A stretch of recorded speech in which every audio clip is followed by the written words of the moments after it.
Systematic procedures for identifying point groups using Schoenflies notation. Basically what you want to start off doing is trying to identify principal axes or planes of reflection. The key point is that the more practice you get, the easier it will be, and you can eventually do this by inspection, by simply looking at a molecule and knowing what the point group symmetry is. Practice, practice, practice. So there are 5 basic steps to the procedure. The first step is to identify easily identifiable groups, and these comprise linear molecules, D infinity H, C infinity V, and molecules with very high symmetry, such as tetrahedral or octahedral. And again, by inspection, you can basically take a look at those and tell what they are immediately. You don't have to list out all of the symmetry elements and symmetry operations. We know that there are lots of them, but you can use your intuition and pattern recognition skills to identify those point groups. So the next thing is to look for a principal axis or a plane of symmetry. And we have 3 fairly unique groups here, where there's no plane of symmetry and no symmetry elements other than E. The point group is C1, lots and lots of organic molecules without much symmetry. If there is a plane of symmetry only, then it's CS, and there are a fair number of molecules of this type, thionyl chloride, secondary amines, etc.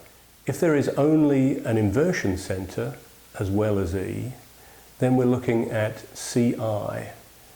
This is a very unusual point group, and there are relatively few examples of them. Another rare class of point group are the pure SN point groups.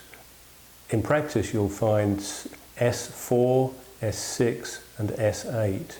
These are so unusual that you can count them on the fingers of one hand. So we'll move on, therefore, to the more important and more common classes of molecules that have higher order principal axes. And these fall into 2 categories: the C-type, CN, CNH, and CNV, and the D-type, DN, DNH, and DND. And again, the more practice that you get at identifying these, the easier it is to identify them using pattern recognition techniques. CNH has a principal axis and a horizontal plane of symmetry. CNV has a principal axis and N vertical planes of symmetry.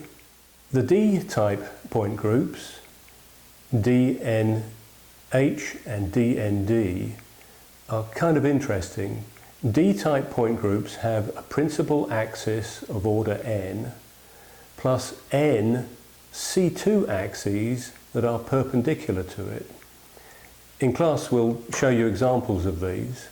The main difference between DNH and DND is the fact that in DNH there's a horizontal plane of symmetry, and these are fairly easy to identify by inspection.